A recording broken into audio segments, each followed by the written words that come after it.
Brought to you by PrayLatin.com, makers of prayer cards featuring complete English phonetic renderings of Latin pronunciations.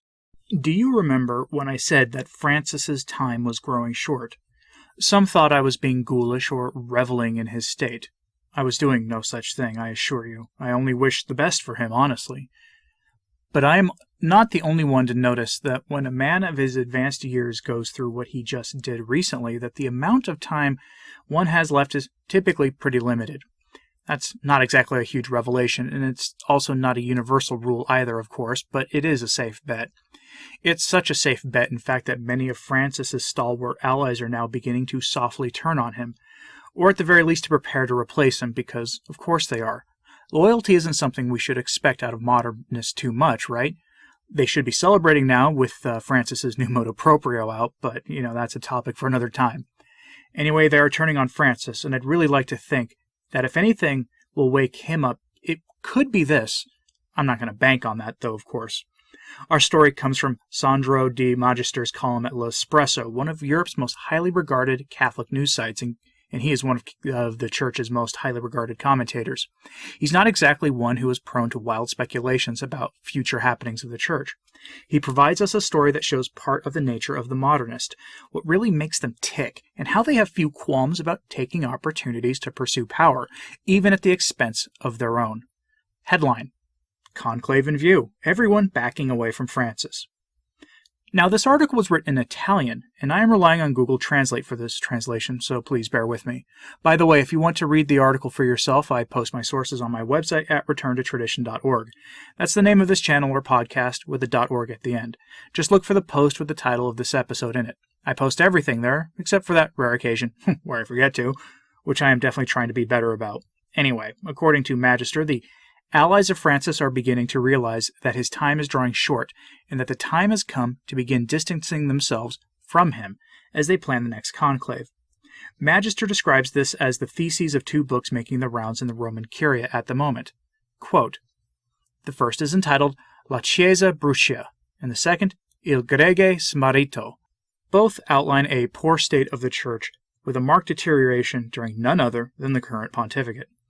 But the authors are by no means opponents of Pope Francis. The first book is signed by Andrea Riccardi, church historian and founder of the community of Sant'Egidio, highly influential with the Pope, who often receives him in private audience and has entrusted to him, among other things, the direction of the splashy interreligious summit presided over by Francis himself last October 20th in the Piazza del Campidoglio, while the second book is signed by a newly hatched association called Essere Chi, whose numero uno is Giuseppe De Rita, 89, founder of Censis and dean of Italian sociologists, as well as the protagonist of a period of post-conciliar Catholicism that had at its key event in 1976 in a major church assembly on evangelization and human promotion. In his book, it is precisely the broad outline of that long-ago conference that De Rita proposes as the model for the Church today, as opposed, in his view, to what John Paul II and Benedict XVI are seen as having done with their boring insistence on evangelization alone, neglecting human promotion and the network of social relations. End quote. So both books are written by close Francis loyalists who are hyper-focused on turning the Church into a man-centered organization instead of a God-centered one. That is Magister's assessment, and given the work they've done since the 70s, I doubt that it's an unfair one either.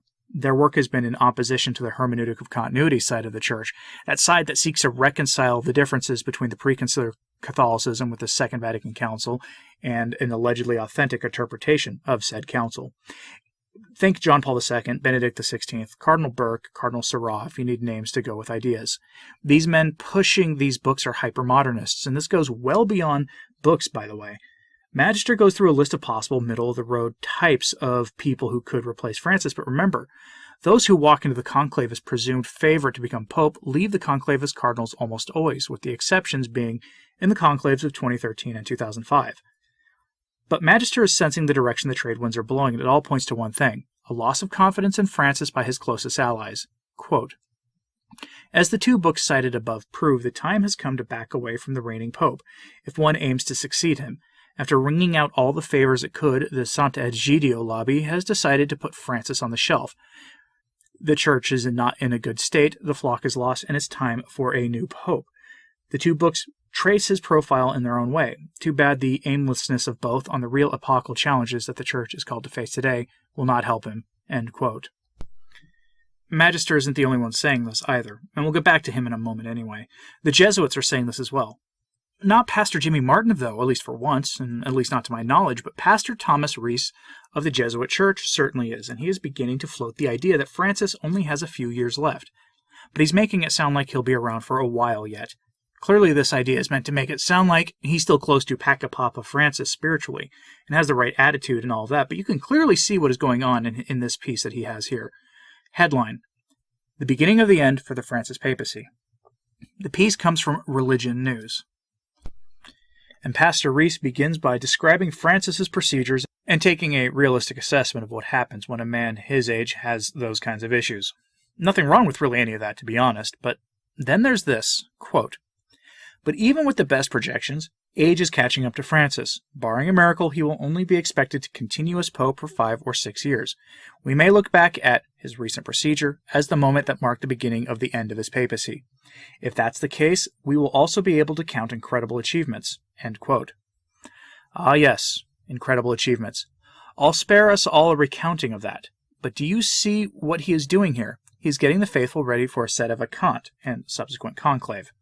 In theory, at any rate, since no one knows how much more time Francis will have to do his work, except, of course, our Lord. And what work is that, though? Pastor Thomas gives us the answer. Remaking the U.S. Conference of Catholic Bishops. He lists remaking the episcopate as a failing of Francis's tenure to date, and one that still he has time to rectify, since the scourge of clericalism is still apparently something that must be dealt with in the Church. Quote, "One of the best examples is the United States, where neither the U.S. Conference of Catholic Bishops nor the seminaries are bastions of Francis supporters. Bishops who embody Francis's values make up only 20 to 40 of the 223 active U.S. bishops. And among the clergy, Francis receives his greatest support from older priests, who are retiring, rather than younger ones who are the future of the Church. Instead of taking to heart the axiom that personnel is policy, he left in place a Benedict appointee, Cardinal Mark Willett, as prefect of the Congregation for Bishops, the office that vets candidates for the episcopacy. The nuncios who suggest episcopal candidates were also trained and advanced under John Paul and Benedict, and for the first 3 years of Francis's papacy, Archbishop Carlo Maria Vigano, an archenemy, served in that role in the United States. As a result, even the American bishops appointed under Francis are a mixed bag." End quote. Pastor Thomas goes on and describes the American seminaries as being bastions of rigidity and how Francis fans have little chance of getting into seminary, which is frankly laughable. But this notion of filling vacancies and remaking the Church is something very much on the mind of the Modernists, as they have openly called for him to get with it and fill the U.S. episcopate as well as the episcopate overseas. From the National Catholic Reporter, we get this story about Francis having the opportunity to fill all these open posts. Headline: With looming retirements, Francis can pick up the pace on naming U.S. bishops.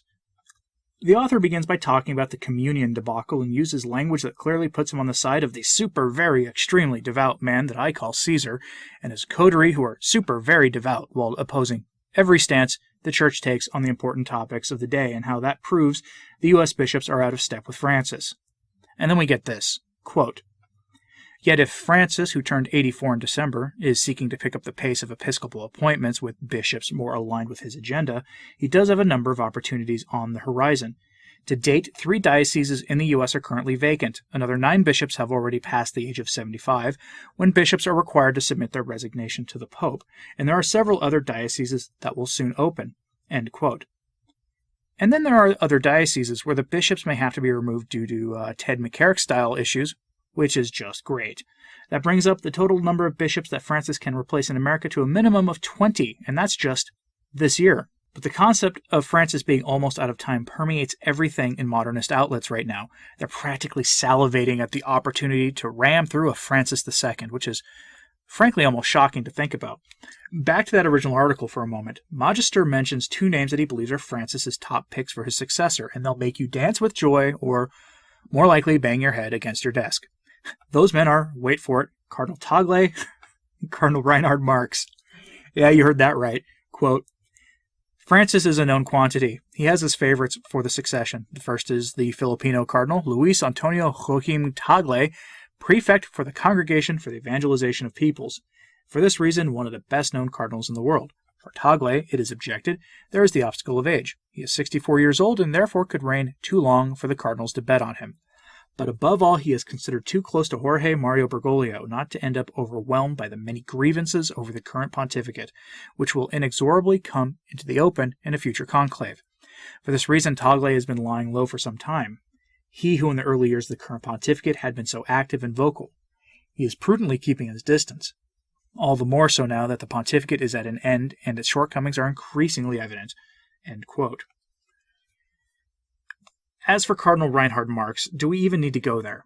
He was one of the architects of Amoris Laetitia and part of the pure theater in May and June about his stepping down that was not accepted by Francis and that got flipped around and turned into Francis's full-throated support being expressed for the German synodal path may drive a wedge into the church between Catholics and whatever the rest will be called when it's done, a formal schism. But with Francis's support, the illusion of a lack of schism will be maintained, which is probably the whole point of that, and Cardinal Reinhard Marx ascending the throne of Peter might be seen as a sort of internal unity power move. I mean, who knows, though? Maybe he'll be Pope. That would be a hilariously tragic way to follow up a Francis pontificate. But clearly they are turning on Francis. And one of the things that, I won't say I like it about him, but I almost appreciate about Francis, is that he doesn't take deceit or betrayal well at all. He has no tolerance for it. I'd expect that he isn't unaware of what these people are saying or planning and that he will act accordingly. So watch carefully to see if he takes steps to corral these wayward modernists. Maybe things will get entertaining in the near future, and in a good way. But who knows? We live in interesting times. But let me know what you think of this in the comments, please. As always, pray for the Church. I'm Anthony Stine. Ave Maria.